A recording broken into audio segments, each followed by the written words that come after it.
ठीक है ना। मार्कुस की पुस्तक 16 अध्याय 9 वचन में हम पढ़ेंगे। सप्ताह के पहले दिन भोर होते ही वह जी उठकर पहले पहल मरियम मगदलीनी को, जिसमें से उसने 7 दुष्टात्माएं निकाली थी, दिखाई दिया। उसने जाकर यीशु के साथियों को, जो शोक में डूबे हुए थे और रो रहे थे, समाचार दिया। उन्होंने यह सुनकर कि वह जी उठा और उसने देखा है, प्रतीति ना की। जैसे कि आज इंटरनेशनल डॉटर्स डे है, बेटियों का दिन है। तो जब हम पुराने नियम को पढ़ते हैं जगह जगह कि सबसे पहले परमेश्वर ने आदम को बनाया, बाद में हव्वा को बनाया, पहले पुरुष बाद में स्त्री। इस तरीके से देखते हैं। एक पुरुष कहीं कहीं शादी कर सकता था, एक पुरुष की 2 शादी, 3 शादी, 4 शादी, पुराने नियम में ऐसा था। तो अगर देखा जाए तो उस तरीके से स्त्रियों को सम्मान नहीं था। जबकि हम एस्तर रानी को देखते हैं कि एस्तर रानी परमेश्वर के भय में रहती थी, उपवास रखती थी, प्रार्थना करती थी, खुदा के खौफ में जब होती। तो जब एक फरमान जारी हुआ कि यहूदी की पूरी कौम को फला दिन मार दिया जाए, तब उसने एक विचार किया कि मैं 3 दिन का उपवास रखूंगी। और उसके उपवास रखने से परमेश्वर ने एक बड़ा काम किया कि यहूदियों को तो बचाए पर जो उनका विरोधी था उसको उस खंबे पे लटका दिया था, जिस पर वो यहूदियों को, या अर्थात वो मोर देके को लटकाना चाहता था। ये क्या हुआ? एक स्त्री के उपवास रखने से। पर न्याय की पुस्तक में हम दबोरा नाम की एक स्त्री को देखते हैं जो न्याय थी, जिसने एक जंग की। और जब वो लड़ाई तो उसने नहीं की, लेकिन जो लड़ने के लिए गए थे उनके साथ ही गई थी। इस प्रकार से उसने कहा था, अगर तू मुझको लेकर के जाएगा तो फिर इसका शरीर तुझे नहीं मिलेगा, मुझको मिलेगा। और वो जंग जीती गई। और उसके बाद लिखा है कि इजराइल में 40 वर्ष तक शांति बनी रही। तो इतना थोड़ा तो हम लोग देखते हैं, लेकिन सही मानों में अगर एक आदर हम देखते हैं तो वो पवित्र शास्त्र बाइबल में देखते हैं कि लिखा क्या है कि जब यीशु मसीह जी उठा, उससे पहले यीशु मसीह पैदा हुआ, ये सुसमाचार लोगों ने दिया। भविष्यद्वक्ता शुरू से देते हैं एक उद्धार करता होगा, तुम्हारे पापों के लिए मारा जाएगा, गाड़ा जाएगा, 3रे दिन मुर्दों में जी उठेगा। ये भविष्यवाणी यशायाह करता गया, यिर्मयाह करता गया, आमोस ने किया, योएल ने किया, दानियल ने किया। हम पूरी भविष्यवक्ताओं को देखते हैं, उन सबों ने ये भविष्यवाणी की। लेकिन आगे चल करके जब हम देखते हैं भविष्यवाणी को ये पूरी हुई, परमेश्वर को धन्यवाद देते हैं। पर जो स्त्रियों को आदर हम देखते हैं कि जब यीशु मसीह मुर्दों में से 3रे दिन जी उठा, जमीन के ऊपर आसमान के नीचे ये पहला फल था जो हुआ। और ये शुभ समाचार सबसे पहले किसने दिया?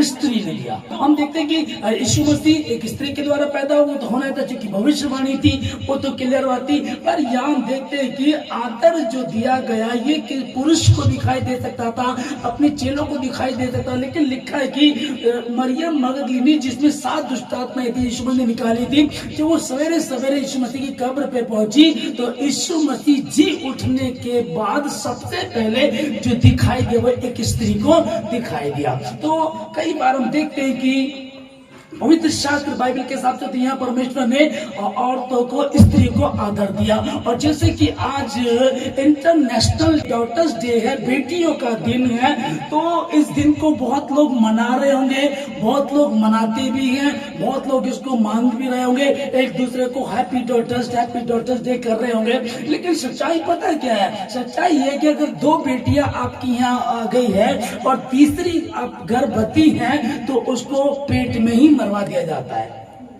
ना। और चाह ये रहती है कि हमारे बेटी ना हो, हमारे बेटा हो जाए, हमारे बेटे हो जाए, ज्यादा यही चाह रहती है। हाल जब हमारी बेटी जब ब्लेसी पैदा हुई, तो जिस हॉस्पिटल में हम थे, एक के घर में बेटी पैदा हो गई, वो बाहर बैठ करके रो रहा था। एक के यहाँ और हुई, वो भी रो रहा था। एक के यहाँ में देखा जब बेटा पैदा होता ना, घूम रहे थे, तब नाच रहे थे, ऐसे वो पैसे लुटा रहे थे। तो ये फर्क जो, ये भेदभाव जो है हमारे समाज ने किया हुआ है, और हमारे समाज में ये है और ये मिटता नहीं। कितने बच्चे, कितनी लड़कियां जो वो पैदा हो जाती है, कोई कूड़े पे पाई जाती है, कोई नाले में पड़ी पाई जाती है। अब बात तो ये है कि हैप्पी डॉटर्स डे, आज बेटियों का दिन है, लड़कियों का दिन है, लेकिन क्या ये दिन मना रहे हैं या है भी, या फिर मुझे और आपको जिम्मेदारी लेनी है कि नहीं मैं अपनी जिम्मेदारी संभालूंगा। हमारे जब बेटी हुई तो ऐसे ही कुछ बहुत सारे लोगों ने उनको विश भी नहीं किया, क्योंकि लोगों को ही रहता है कि अगर हम कहेंगे जी मुबारक हो तो उन्हें बुरा ना लग जाए। इवन यहाँ तक मेरे फादर इन लॉ हैं, बहुत समझदार है, पढ़े लिखे हैं, बहुत अच्छे हैं, लेकिन जब उन्होंने मुझे कॉल किया तो कहने के नहीं बेटी तो बहुत अच्छी होती है, बेटे ज्यादा अच्छे नहीं होते हैं। यदि अगर कहीं कोई किसी को समझा रहा है, काउंसलिंग कर रहा है, तो इसका मतलब कुछ कमी है। जैसे आप सोचिए, एक बच्चा कुछ सब्जेक्ट चुन रहा है, एक साइंस का एक आर्ट का है, तो जब आर्ट से वो लेना चाहता है तो उसको उतना सम्मान नहीं मिलता, जब वो साइंस लेना चाहता है तो उसको सम्मान मिलता है, होता है ना। साइंस जो लेता है उसको ज्यादा आदर मिलता है, जो आर्ट से होता है उसको कम मिलता है, होता ना ऐसा फर्क है ना। लेकिन कई बार कहते हैं कि नहीं आर्ट से तो बड़े बड़े IPS अधिकारी बनते हैं, आर्ट भी तो कुछ है, लेकिन साइंस तो साइंस है ना। उसी प्रकार से बेटा तो बेटा है, बेटी बेटी है। जो वो मुझे बात कर रहे थे, मैं उनको वैसी कोई बात नहीं कह रही, नहीं बेटियां बहुत अच्छी होती हैं, बेटे तो अच्छे नहीं होते, बेटे तो समझते नहीं है, आदर नहीं करते हैं। फिर आपके खुद के भी तो 2 बेटे हैं। मैं क्या कहना चाह रहा हूँ इस बात को बताने के लिए कि लोग जब लड़का होता तो वो भी पैसे मांगते हैं, जब वो नर्स होती वो भी बोलती है, वहां जो होते वो भी कहते हैं मिठाई खिलाओ मिठाई खिलाओ। इसका मतलब कुछ शुभ और अशुभ है। हमारे समाज में कुछ ना कुछ अशुभ और शुभ है। कैसे कि अगर बेटी पैदा हो जाती है तो लोग सोचते नहीं यार क्या बात करे, उसको बुरा ना लग जाए, क्या यार उससे मिठाई मांगे उसको बुरा ना लग जाए। और बेटा होता तो वो नाचते गाते हैं बजाते हैं। मैं खुद बता रहा हूं आप लोगों को, कितने लोग जिनके बेटियां पैदा हुई उस समय हॉस्पिटल में कोई दुखी हुए, किसी ने खुशी नहीं मनाई, कोई परेशान हो रहा, कोई कुछ हो रहा। हमारे यहाँ परमेश्वर का, मैं ये नहीं कह रहा कि मैं बहुत बड़ा विद्वान हूँ, बहुत बड़ा समझदार हूँ, ये मैं बहुत ज्यादा इस बात को निभा रहा हूँ, पर ये परमेश्वर ने मुझको आशीष दी है। और 1% भी मेरे मन में ऐसा नहीं है मेरे साथ ऐसी कोई दिक्कत है। अवश्य करा देते हैं, पता करते हैं अल्ट्रासाउंड के द्वारा। जबकि कितने ऐसे मैं देखता हूं कि हॉस्पिटल में अल्ट्रासाउंड अब नहीं होता है, अल्ट्रासाउंड होता है वो बीमारी चेक करने के लिए, पर ये नहीं बताया जाएगा कि आपके घर में बेटा है कि बेटी है, ठीक है ना। उसके बाद भी बहुत सारे लोग ज्यादा पैसा देकर के पता कराना चाहते हैं। कुछ लोग इस तरह की हरकतें करते। एक परिवार में क्या था, एक बहन है मसीह में है, वो गर्भवती थी। मेरी बहुत अच्छी बात उस परिवार से, जब मैं उनसे मिला तो उन्होंने कहा देखो देखो हमको पता चल गया कि मेरे घर में ना बेटा ही है, प्रभु का बहुत धन्यवाद। चलो भी ठीक है, जो भी खुश रहे। जैसे डिलीवरी हुई, डिलीवरी के बाद जब बेटी पैदा हो गई उसका बाप रोया।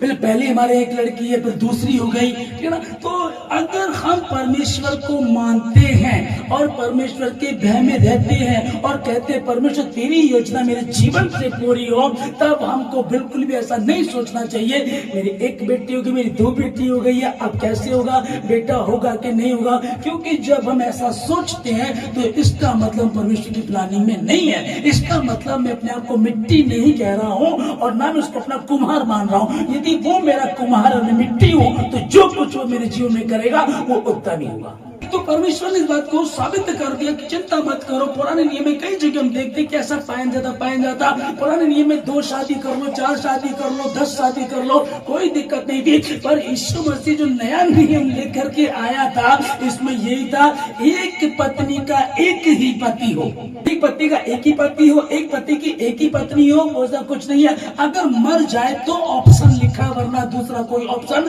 नहीं है। और जब वो मर करके जी उठा तो सबसे पहले स्त्री को दिखाई दिया।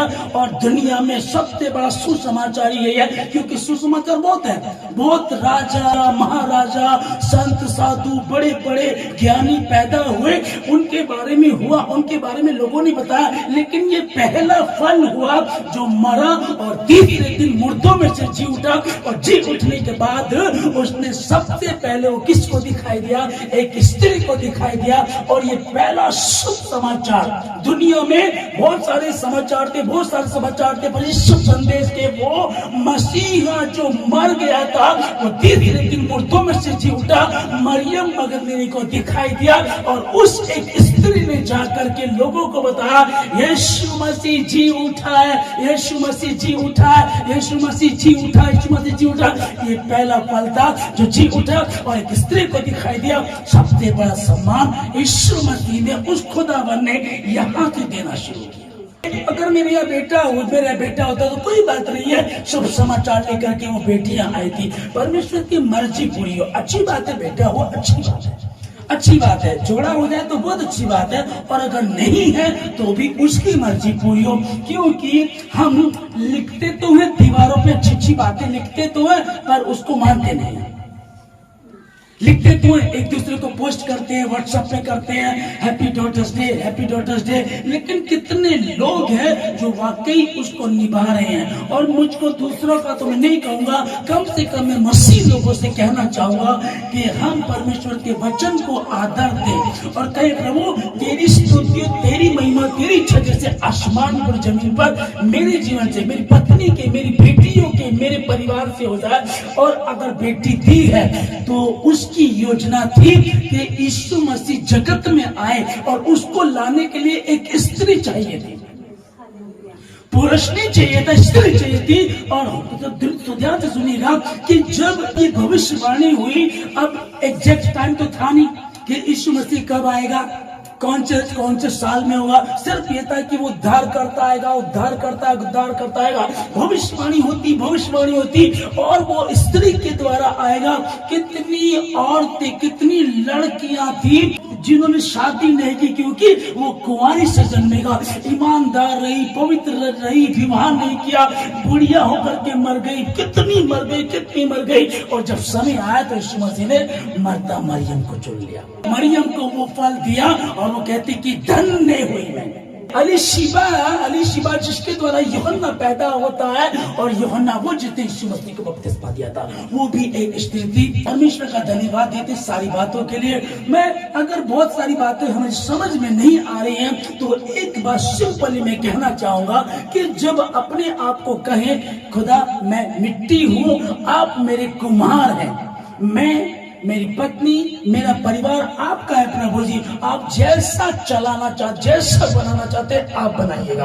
और उसके बाद शांत हो जाए, वो कैसे आशीष देगा, कैसे वो आपकी बेटी को दबोरा बना देगा, कैसे आपकी बेटी को एस्तर बना देगा, कैसे आपकी बेटी को मरियम बना देगा, कैसे मरियम मगदली बना देगा, ये उसके हाथ में है, ये मेरा और आपका काम नहीं है। लेकिन जब हम ये करते हैं ना, नहीं, उस कुम्हार ने ना ये वाला पात्र अच्छा नहीं बनाया, ये तो बेटा देना था, बेटी दे दी, है ना। फिर मिठाई नहीं बांटते, उस तरह की खुशहाली नहीं मनाते। हमारे यहाँ जब हमारी बेटी पैदा हुई, उत्तराखंड में पैदा हुई है, क्योंकि किसी कारण से हम लोग वहीं पर थे।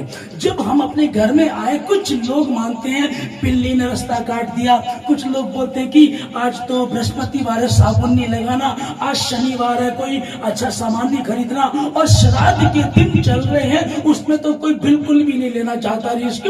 हम श्राद्ध के दिन में अपने घर में हमने अपनी बेटी को लेके प्रवेश किया, क्योंकि अब बिल्ली रास्ता काट गई, अब किसी ने पीछे से आवाज लगा ली। ये सारे दिन मेरे प्रभु ने, यीशु मसीह ने बनाए, उसने 6 के 7 दिनों को आशीष दी है। और शनिवार पहला दिन बताया गया, और अब रविवार जिसमें हम लोग प्रार्थना करते हैं, तो सारे दिन को उसने पवित्र ठहरा। इसलिए हमको सोचने की जरूरत नहीं है, यदि परमेश्वर हमारे पक्ष में तो हमारा विरोधी कौन हो सकता है। हालेलुया। तो जब अगर मैं ये सोचूं श्राद्ध का दिन है, श्राद्ध में तो यार रुक जा, 2 दिन बाद चले जाना। जब हमको वहाँ 3 महीने, मेरी वाइफ को वहाँ रहते हुए 3 महीने हो चुके थे, 10 दिन और सही, वहाँ कोई गैर जगह में तो थे नहीं, लेकिन हमने फाइनल कर दिया अच्छा श्राद्ध है तब तो इसी में जाएंगे।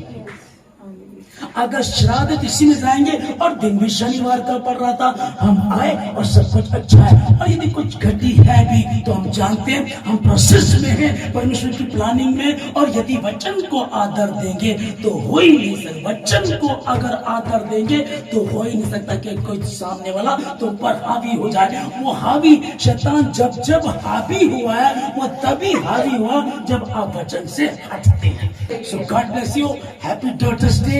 आप लोगों को बेटियों का ये दिन बहुत बहुत मुबारक हो। परमेश्वर आप लोगों को बहुत आशीष दे और आदर दे, सम्मान दे। बहनों को, बेटियों को आदर दे, बहुत जरूरी है। और परमेश्वर ने तो कोई फर्क नहीं रखा, और कम से कम जब यीशु मसीह अनुग्रह लेकर के आया तो बेटियों को आदर दे रहा। वो कह रहा तलाक का कोई जगह नहीं है। इसलिए मैं आशीष देता हूं और हम सब प्रार्थना करें और कहीं परमेश्वर आपकी इच्छा जैसे आसमान में पूरी जमीन पर मेरी पत्नी, मेरे बच्चों की जीवन से जाए। हर एक को मैं आशीष देता हूं के नाम से, हर एक को यीशु के नाम से आशीष देते हैं। धन्यवाद। सारी बातों की प्रार्थना यीशु के नाम से मांगते हैं। आमीन।